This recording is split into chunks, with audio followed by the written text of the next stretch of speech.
Memorial of St. Ignatius of Loyola, priest. Saturday of the 17th week in Ordinary Time. A reading from the book of Leviticus. The Lord said to Moses on Mount Sinai, 7 weeks of years shall you count, 7 times 7 years, so that the 7 cycles amount to 49 years. Then, on the 10th day of the 7th month, let the trumpet resound. On this, the Day of Atonement, the trumpet blast shall re-echo throughout your land.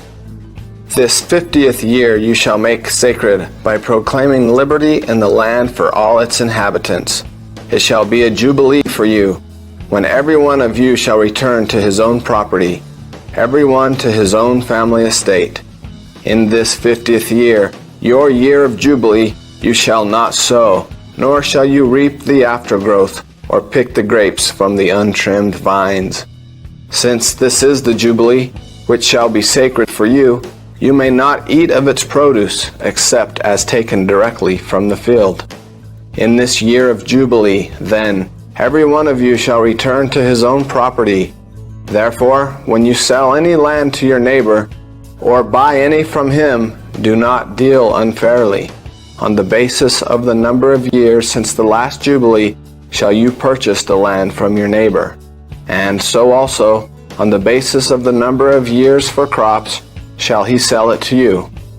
When the years are many, the price shall be so much the more. When the years are few, the price shall be so much the less. For it is really the number of crops that he sells you. Do not deal unfairly, then, but stand in fear of your God. I, the Lord, am your God. The word of the Lord. The responsorial psalm. The response is, O God, let all the nations praise you. May God have pity on us and bless us. May he let his face shine upon us. So may your way be known upon earth, among all nations, your salvation. O God, let all the nations praise you. May the nations be glad and exult, because you rule the peoples in equity. The nations on the earth you guide. O God, let all the nations praise you. The earth has yielded its fruits. God, our God, has blessed us. May God bless us, and may all the ends of the earth fear him. O God, let all the nations praise you.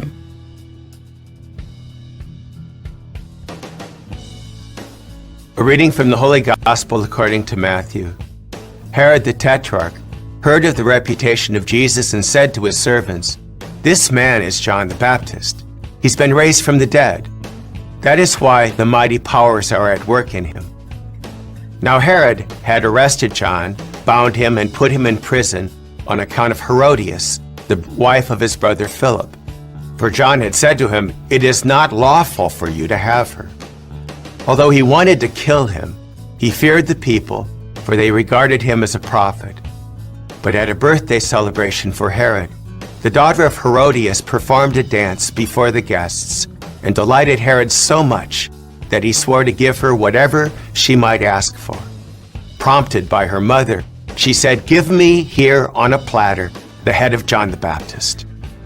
The king was distressed, but because of his oaths and the guests who were present, he ordered that it be given, and he had John beheaded in the prison. His head was brought in on a platter and given to the girl, who took it to her mother.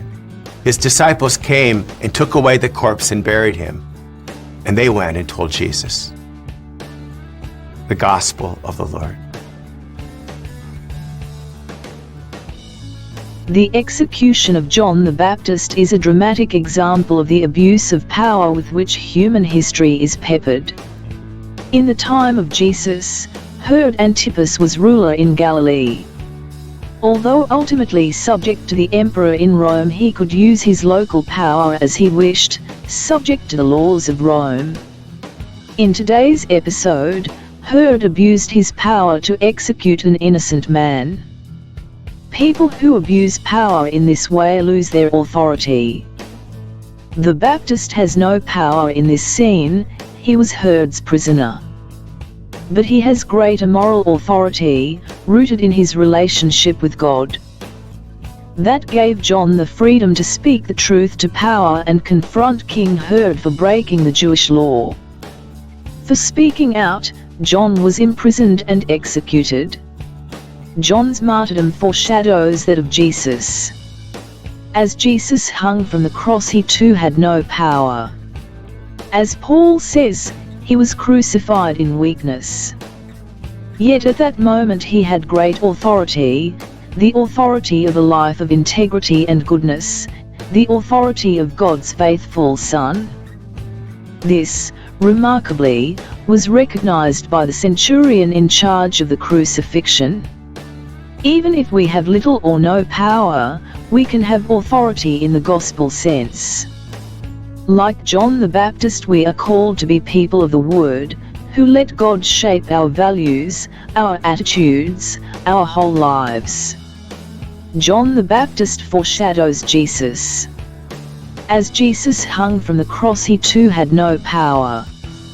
As Paul says, he was crucified in weakness.